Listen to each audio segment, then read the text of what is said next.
Organised mind by Daniel Levitin book के बारे में। शहर के बीचों बीच एक पुरानी लकड़ी की अलमारी वाली लाइब्रेरी थी। वहां का माहौल एकदम शांत, किताबों की खुशबू से भरा हुआ और दीवारों पर लगे पुराने घड़ी की धीमी टिक टिक से सजीव रहता था। वहीं 34 साल का आर्यन अपनी रोजमर्रा की भाग दौड़ से कुछ पल चुराकर लाइब्रेरी आया करता था। आर्यन एक आईटी प्रोफेशनल था और उसकी जिंदगी का हर दिन स्क्रीन, कोड्स और मेल्स के बीच उलझा रहता। उस दिन आर्यन ने लाइब्रेरी की एक शेल्फ से एक किताब निकाली जिसका नाम था the organised mind, thinking straight in the age of information overload. किताब का टाइटल उसे एकदम अपनी ओर खींच लाया। उसे लगा शायद ये किताब उसे उसकी अपनी उलझनों का हल दे सके। किताब का पहला चैप्टर पढ़ना शुरू करते ही उसे ऐसा लगा जैसे ये उसी की जिंदगी के बारे में लिखा गया हो। Understand limits of your attentional system किताब के पहले पन्ने पर मोटे अक्षरों में लिखा था। आर्यन ने सोचा, अटेंशनल सिस्टम, ये क्या भला है? लेकिन जैसे जैसे उसने पढ़ना शुरू किया उसकी आंखें खुलने लगीं। लेखक डैनियल लेविटिन ने बताया कि हमारा दिमाग हर समय हर चीज पर ध्यान नहीं दे सकता।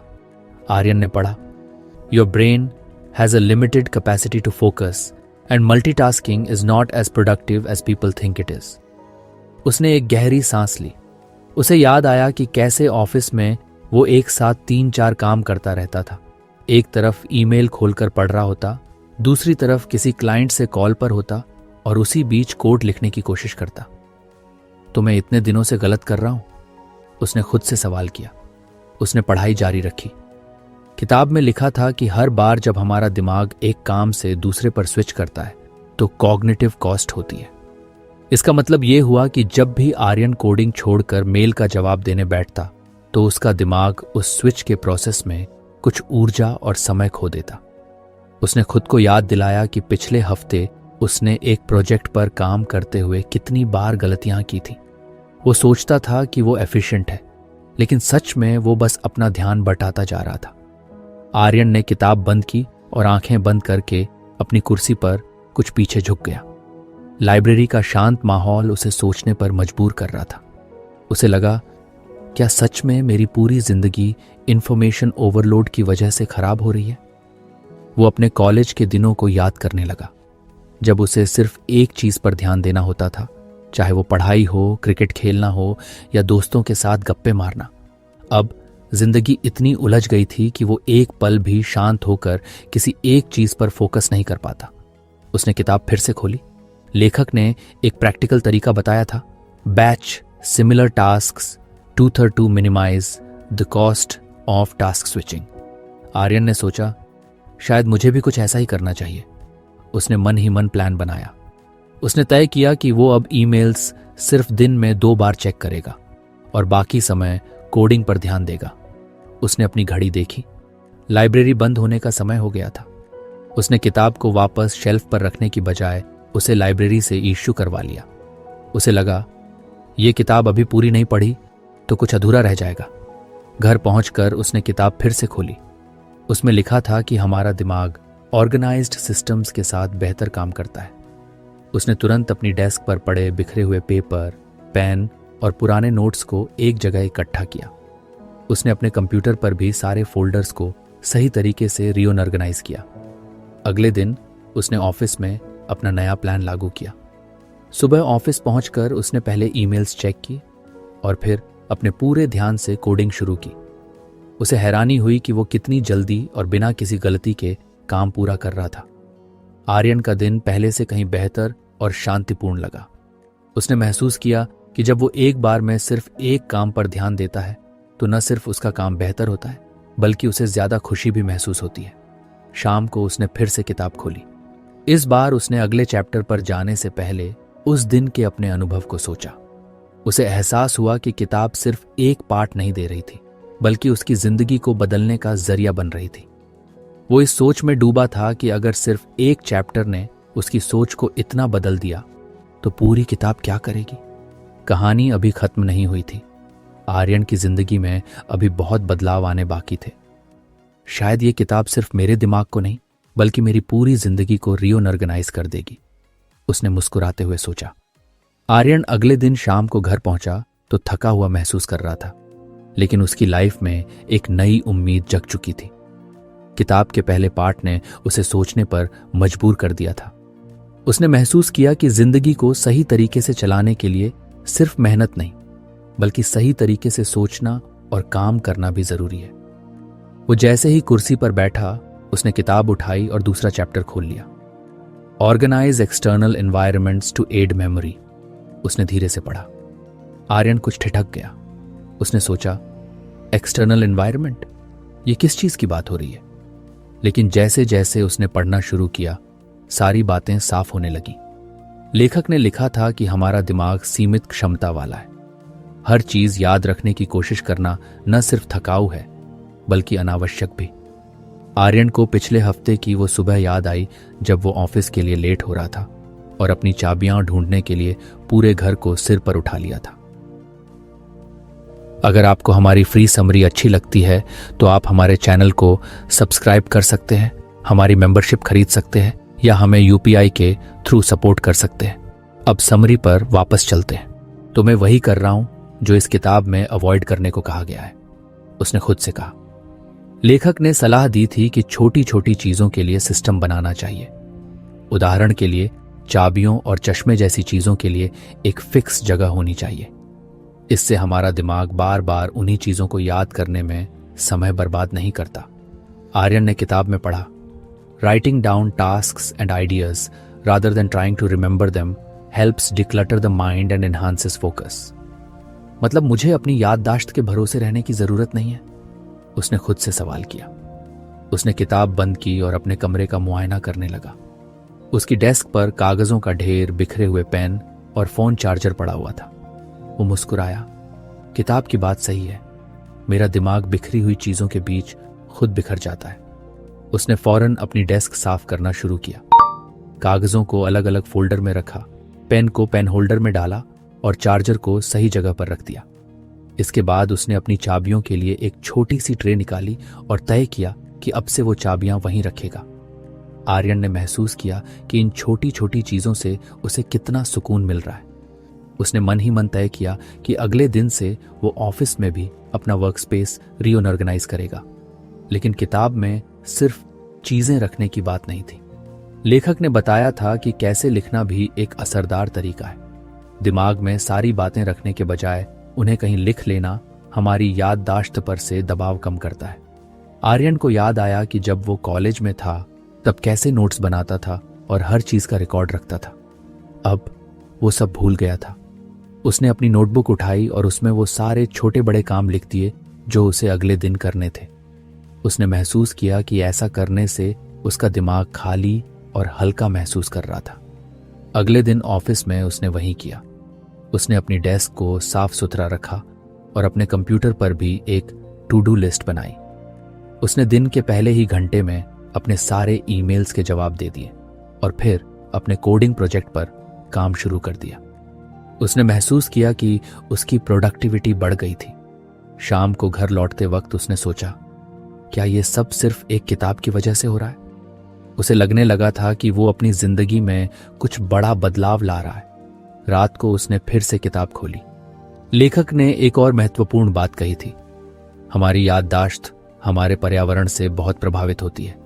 अगर हमारा आसपास का माहौल बिखरा हुआ है तो हमारा दिमाग भी बिखरा हुआ महसूस करता है। आर्यन ने किताब बंद की और अपने पूरे घर को देखने लगा। उसे महसूस हुआ कि सिर्फ उसकी डेस्क ही नहीं, बल्कि पूरा घर एक रीऑर्गेनाइजेशन की मांग कर रहा था।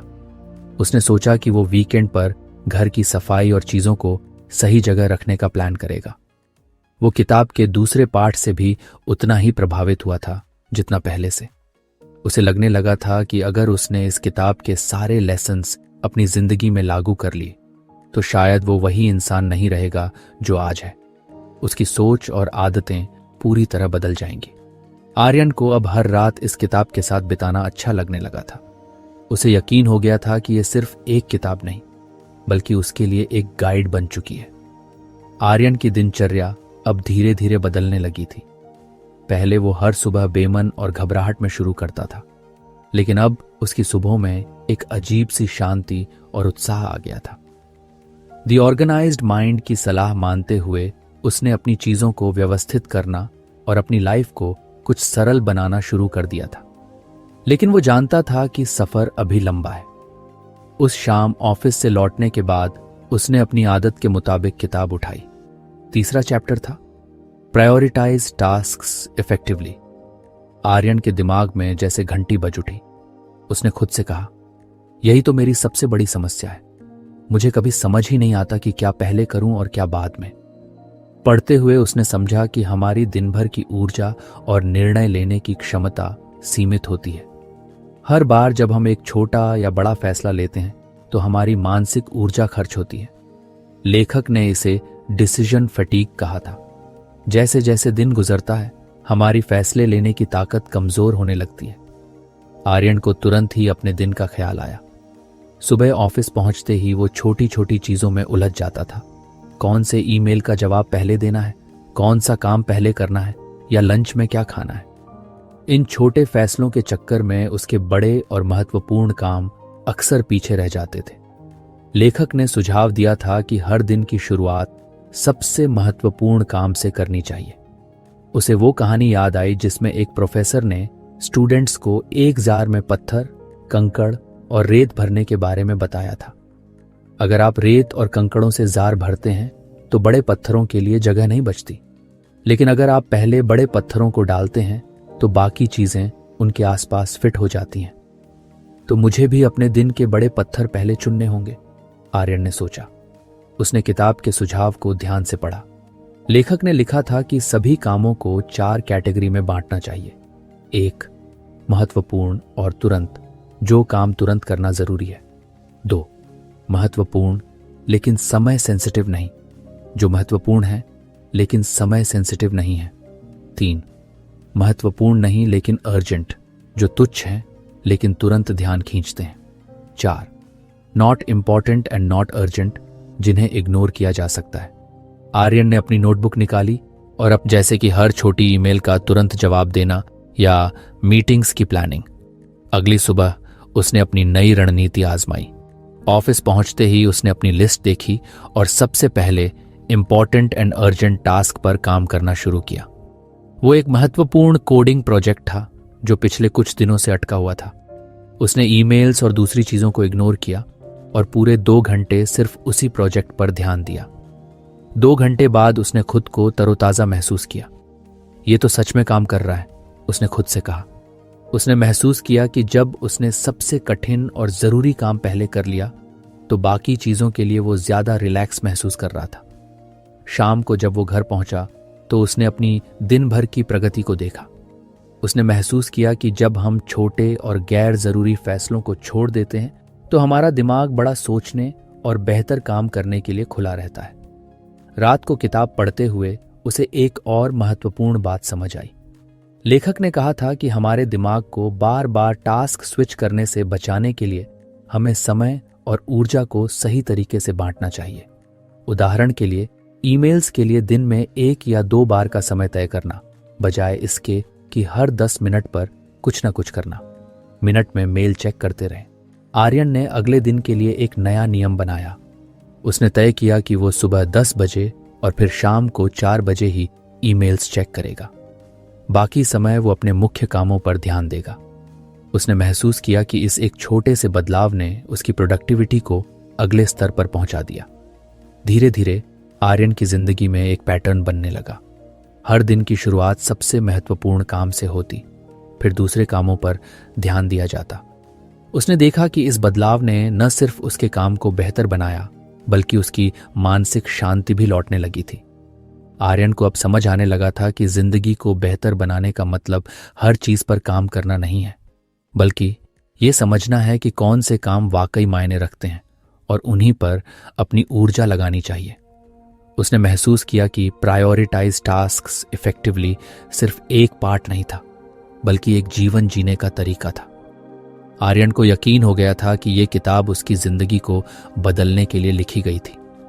उसने मुस्कुराते हुए किताब को बंद किया और सोचा, अभी तो और भी लेसन्स बाकी हैं, देखते हैं आगे क्या नया सीखने को मिलता है। आर्यन अब किताब के हर नए चैप्टर को अपनी जिंदगी का हिस्सा बनाने के लिए उत्साहित रहता था। पहले 3 चैप्टर्स ने उसे सिखाया था कि उसकी जिंदगी का हर पल एक योजनाबद्ध तरीके से बेहतर बनाया जा सकता है।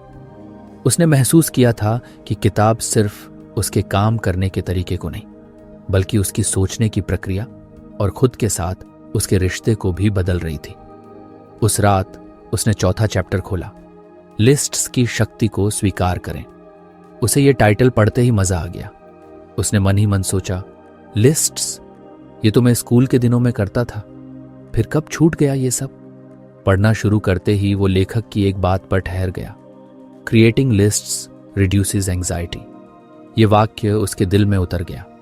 उसने तुरंत खुद को याद दिलाया कि कैसे हर रात सोने से पहले अगले दिन के कामों के बारे में सोचते हुए उसकी नींद उछट जाती थी। वो बार बार ये सोचता, क्या मैंने सब याद रखा है, क्या कुछ भूल जाऊंगा। लेखक ने बताया कि जब हम अपनी सोच को कागज पर लिख देते हैं तो हमारा दिमाग हल्का हो जाता है। लिस्ट्स हमारे दिमाग का भार कम करके एक रोड मैप की तरह काम करती हैं। आर्यन को समझ आया कि लिस्ट्स बनाना सिर्फ एक काम की प्रक्रिया नहीं है, बल्कि ये मानसिक शांति पाने का तरीका भी है। आर्यन ने तुरंत अपनी नोटबुक उठाई। उसने एक नई लिस्ट बनाई। 1, अगले दिन ऑफिस में जरूरी टास्क। 2, वो चीजें जो पिछले कई हफ्तों से पेंडिंग थीं। 3, पर्सनल लाइफ में किए जाने वाले छोटे छोटे काम, जैसे ग्रोसरी लाना या किसी दोस्त को कॉल करना। लिस्ट बनाते ही उसने महसूस किया कि उसका दिमाग अचानक शांत हो गया है। जो बातें उसे कुछ देर पहले तक परेशान कर रही थीं, वो अब एक व्यवस्थित तरीके से सामने आ गई थी। उसे समझ में आया कि जब चीजें साफ साफ दिखने लगती हैं तो हमारी घबराहट अपने आप कम हो जाती है। अगले दिन सुबह आर्यन ने अपनी लिस्ट निकाली और सबसे पहले उसे पढ़ा। उसने दिन के पहले घंटे में ही सबसे जरूरी काम पूरे कर ली। उसने देखा कि लिस्ट्स उसकी सोच को सही दिशा में मोड़ने का काम कर रही थी। जब भी उसका ध्यान भटकता, वो लिस्ट पर लौट आता और देखता कि उसे अगला क्या करना है। शाम को घर लौटते वक्त उसने बस में बैठकर अपनी लिस्ट को देखा। उसने महसूस किया कि उसने दिन भर में लगभग सब कुछ कर लिया था। ये देखकर उसके चेहरे पर एक संतोषजनक मुस्कान आ गई। उसने सोचा, अगर मैं ये आदत हमेशा के लिए अपना लूं तो मेरी लाइफ कितनी आसान हो सकती है। रात को उसने किताब के उस हिस्से को फिर से पढ़ा जहां लेखक ने कहा था कि लिस्ट सिर्फ दिन के छोटे कामों के लिए नहीं होती, बल्कि बड़े सपनों और गोल्स के लिए भी होती है। उसने सोचा कि वो भी अपनी जिंदगी के बड़े सपनों की एक लिस्ट बनाएगा। आर्यन ने अपनी नोटबुक खोली और लिखना शुरू किया। 1, अगले 3 साल में करियर में प्रमोशन। 2, हर महीने एक नई किताब पढ़ने की आदत। 3, अपने माता पिता को एक बार विदेश घुमाने ले जाना। 4, पर्सनल हेल्थ पर ध्यान देना और जिम शुरू करना। जब उसने लिस्ट पूरी की तो उसे अपने सपने अचानक ज्यादा वास्तविक लगने लगे। उसे ऐसा लगा कि अब यह सब हासिल करना मुश्किल नहीं, क्योंकि उसने उन्हें शब्दों में बदल, सिर्फ एक लिस्ट बना ले और देख तेरा पूरा दिन कैसे बदल जाएगा। आदित्य ने हंसते हुए कहा, चल तेरी बात मान लेता हूं। आर्यन को लगा कि वो न सिर्फ अपनी जिंदगी बदल रहा है, बल्कि दूसरों को भी प्रेरित कर रहा है। उस रात उसने किताब के अगले चैप्टर पर नजर डाली। वो जानता था कि अगली सीख उसकी जिंदगी को और बेहतर बनाएगी, लेकिन इस बार उसने किताब बंद करते हुए सोचा, आज की सबसे बड़ी सीख ये थी कि लिस्ट्स सिर्फ एक साधारण आदत नहीं, बल्कि जिंदगी को आसान और खुशहाल बनाने का जरिया है। आर्यन को अब किताब का हर शब्द अपना सा लगने लगा था। उसने मुस्कुराते हुए सोचा, अभी तो यह शुरुआत है। आर्यन अब किताब का हर नया पाठ अपनी जिंदगी का हिस्सा बनाने के लिए बेताब रहता था। उसने महसूस किया था कि दी ऑर्गेनाइज्ड माइंड न सिर्फ उसे बेहतर बनने में मदद कर रही थी, बल्कि उसके सोचने के तरीके को ही बदल रही थी। हर पाठ उसके लिए एक नया आईना लेकर आता, जिसमें वो खुद को और अपनी आदतों को साफ साफ देख पाता।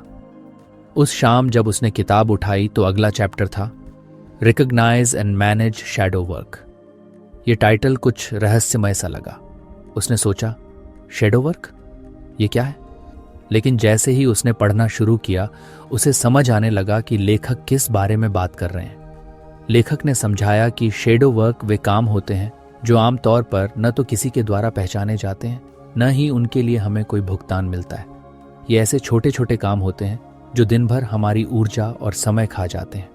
आर्यन को महसूस हुआ कि उसकी जिंदगी में शैडो वर्क कितना बड़ा हिस्सा ले रहा है। उसे तुरंत ही अपनी रोजमर्रा की जिंदगी का ख्याल आया, जैसे सुबह उठते ही ईमेल्स चेक करना, सोशल मीडिया के नोटिफिकेशंस देखना, घर के बिल भरना, ऑनलाइन ऑर्डर्स ट्रैक करना या ऑफिस के लिए मीटिंग सेट करना। ये सब काम छोटे लगते थे, लेकिन असल में इनसे उसकी मानसिक ऊर्जा और समय काफी बर्बाद होता था। लेखक ने कहा था कि शैडो वर्क को पहचानना और इसे मैनेज करना जरूरी है। आर्यन ने सोचा, अगर मैं इन छोटे छोटे कामों को समझदारी से संभाल लूं तो मेरे पास कितना समय और ऊर्जा बच सकती है। आर्यन ने किताब में एक और बात पढ़ी, shadow work is not inherently bad, but when unmanaged it becomes a burden. उसने खुद से पूछा, क्या मैंने कभी सोचा है कि मैं दिन भर कितनी बार ऐसे कामों में फंसता हूं जो जरूरी नहीं है। उसने तुरंत अपनी नोटबुक निकाली और पूरे दिन के शैडो वर्क की लिस्ट बनानी शुरू की। 1. सुबह उठकर आधे घंटे तक सोशल मीडिया स्क्रॉल करना। 2. ऑफिस पहुंचते ही अनावश्यक ईमेल्स पढ़ना। 3 दिन में कई बार अपने डेस्क की बिखरी चीजें सही करना। 4 शाम को ऑनलाइन शॉपिंग साइट्स पर ऑफर्स देखना। 5 घर के छोटे छोटे कामों को बिना योजना के करना। लिस्ट बनाते ही आर्यन को समझ आ गया कि ये छोटे छोटे काम कैसे उसकी जिंदगी में छुपकर बड़े बड़े बदलाव ला रहे थे। ये काम उसे मानसिक रूप से थका रहे थे बिना उसे पता चले। अगले दिन उसने शैडो वर्क को मैनेज करने के लिए एक नई रणनीति बनाई। उसने तय किया कि वो सुबह सोशल मीडिया स्क्रॉल करने के बजाय मेडिटेशन करेगा, ईमेल्स को दिन में सिर्फ 2 बार चेक करेगा और ऑफर्स देखने के लिए वीकेंड पर एक तय समय निकालेगा। उसने देखा कि इस छोटे से बदलाव ने तुरंत असर दिखाया। अब उसके पास ज्यादा समय था और उसकी एनर्जी दिन भर बनी रहती थी। उसने महसूस किया कि शैडो वर्क को पहचानना और उसे एक सिस्टम में ढालना कितना जरूरी है। शाम को उसने अपने दोस्त आदित्य से इस बारे में बात की।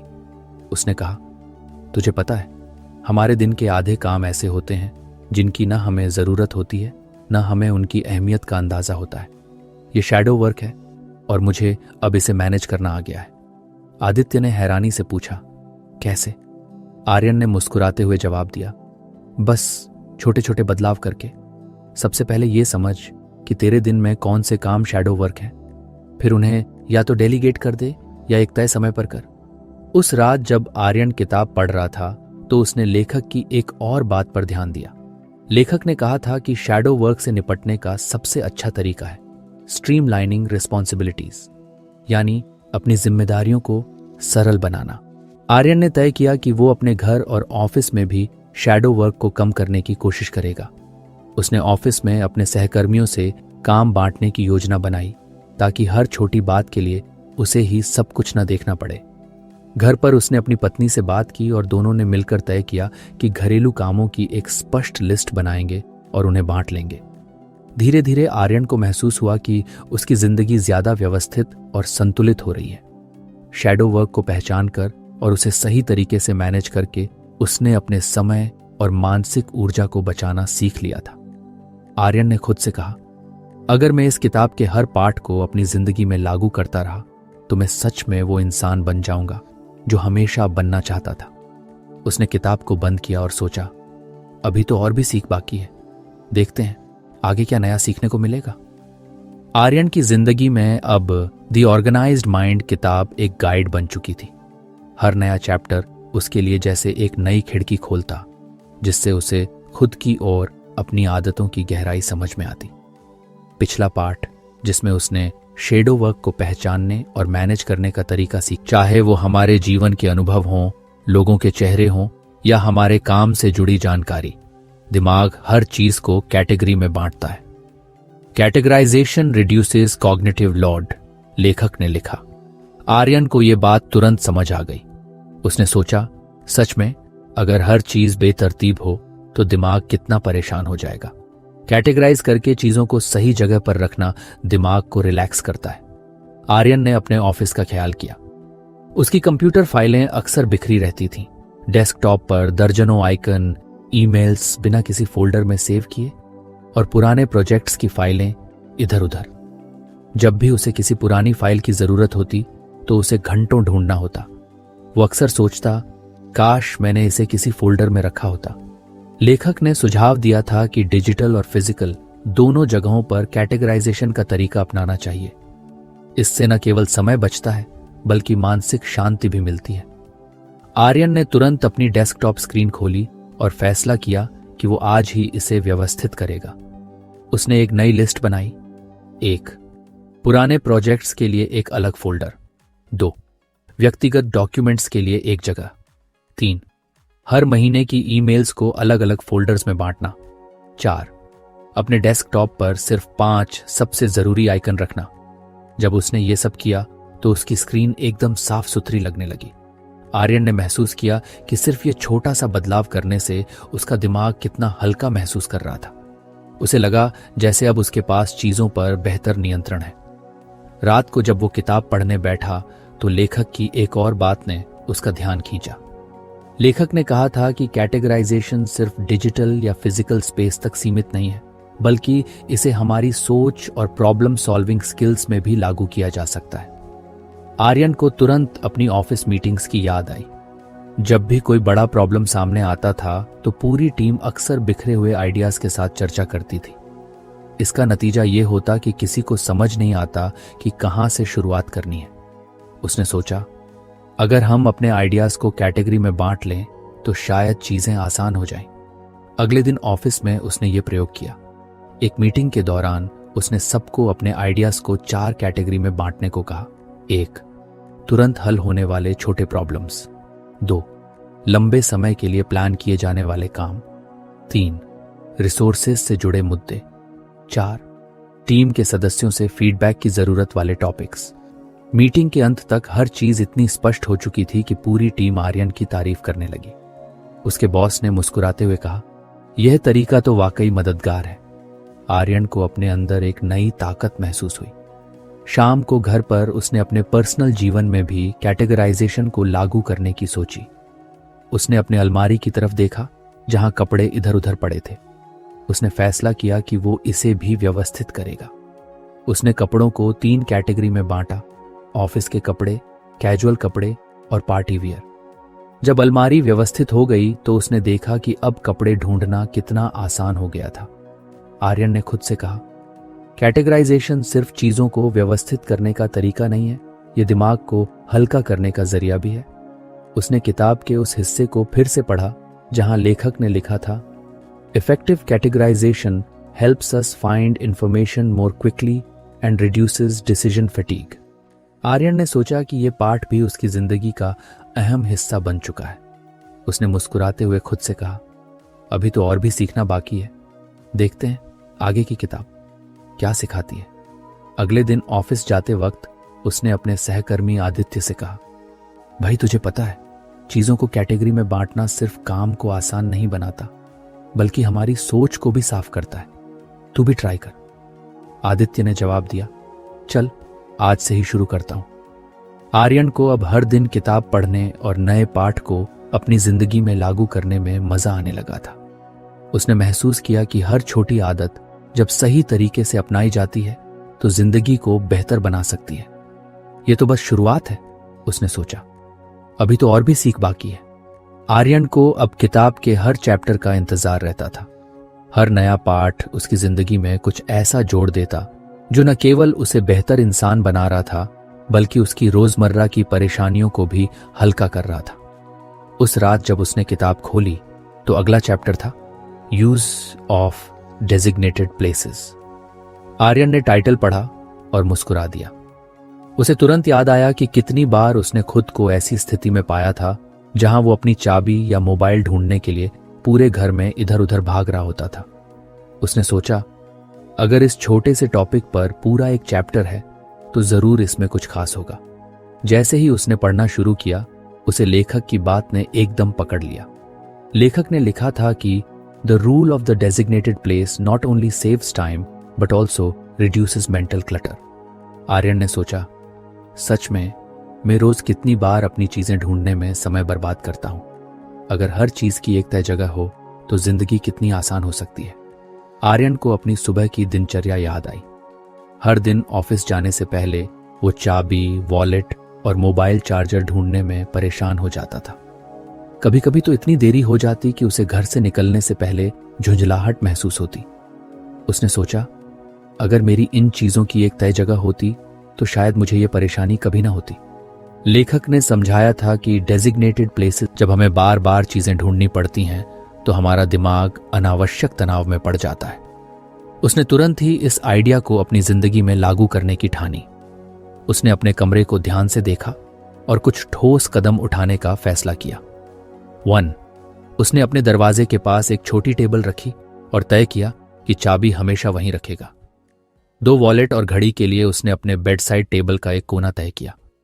3 मोबाइल चार्जर के लिए उसने एक सॉकेट के पास एक छोटी ट्रे लगाई। 4 जूतों के लिए एक अलग शेल्फ तय की।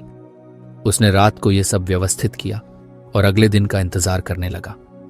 अगली सुबह जब वो ऑफिस के लिए तैयार हो रहा था तो उसने पाया कि सारी चीजें अपनी जगह पर हैं। चाबी, वॉलेट, मोबाइल, सब कुछ। उसने महसूस किया कि सुबह की वो भाग दौड़ जो रोज उसकी शुरुआत को बिगाड़ देती थी अब गायब हो चुकी है। उसने मन ही मन सोचा, ये तो वाकई काम कर गया। ऑफिस में उसने अपने दोस्त आदित्य को इस नए नियम के बारे में बताया। आदित्य ने हंसते हुए कहा, अरे भाई, ये तो बड़ा आसान तरीका है, लेकिन कभी सोचा ही नहीं। आर्यन ने कहा, आसान चीजें ही तो सबसे ज्यादा असर करती हैं। तू आज से ट्राई कर। शाम को घर लौटते वक्त उसने सोचा कि अगर ये नियम छोटी छोटी चीजों पर इतना असर डाल सकता है तो बड़े पहलुओं पर इसे कैसे लागू किया जा सकता है। उसने अपने ऑफिस का ख्याल किया, जहां फाइलें और डॉक्यूमेंट्स अक्सर बिखरे रहते थे। उसने फैसला किया कि वो ऑफिस में भी इस नियम को अपनाएगा। अगले दिन ऑफिस में उसने अपने डेस्क को व्यवस्थित किया। उसने हर चीज के लिए एक तय जगह बनाई। पेन और स्टेशनरी के लिए एक स्टैंड, जरूरी डॉक्यूमेंट्स के लिए एक फोल्डर, कंप्यूटर स्क्रीन के पास पोस्ट इट नोट्स के लिए एक छोटा बॉक्स, पुराने प्रोजेक्ट्स की फाइलों के लिए एक ड्रावर। सिर्फ 1 घंटे के काम ने उसकी टेबल को इतना व्यवस्थित बना दिया कि अब उसे कोई भी चीज ढूंढने में मुश्किल नहीं हो रही थी। उसने महसूस किया कि यह बदलाव न केवल उसकी प्रोडक्टिविटी बढ़ा रहा था, बल्कि उसे मानसिक शांति भी दे रहा था। शाम को घर पर उसने सोचा कि यह नियम उसके पर्सनल जीवन में और कहां-कहां लागू किया जा सकता है। उसे याद आया कि उसकी अलमारी अक्सर बिखरी रहती थी। कपड़े ढूंढने में भी काफी समय बर्बाद होता था। उसने अलमारी को व्यवस्थित करने का फैसला किया। उसने कपड़ों को कैटेगरी में बांटा और तय किया कि हर कैटेगरी का एक खास सेक्शन होगा। जब अलमारी व्यवस्थित हो गई तो उसने महसूस किया कि अब कपड़े ढूंढना भी कितना आसान हो गया है। उसे एक और बात समझ में आई, हम जितना कम समय बर्बाद करते हैं उतना ही हम बड़ी चीजों पर ध्यान केंद्रित कर सकते हैं। आर्यन ने महसूस किया कि डेजिग्नेटेड प्लेसेस का नियम सिर्फ समय बचाने का नहीं, बल्कि ध्यान केंद्रित रखने का भी एक तरीका है। रात को उसने किताब के उस हिस्से को फिर से पढ़ा जहां लेखक ने कहा था, having a consistent place for important objects not only saves time but also reduces frustration. Aryan ने खुद से कहा, अब मैं इस नियम को पूरी तरह से अपनाऊंगा। यह सिर्फ एक आदत नहीं है, बल्कि जिंदगी को सरल बनाने का तरीका है। उसने किताब को बंद किया और मुस्कुराते हुए सोचा, अभी तो बहुत कुछ सीखना बाकी है। यह सफर कितना मजेदार है। तो फ्रेंड्स, ये थी हमारी आज की बुक समरी। आपको कैसी लगी कमेंट करके जरूर बताएं और धन्यवाद आपका समरी एंड तक सुनने के लिए।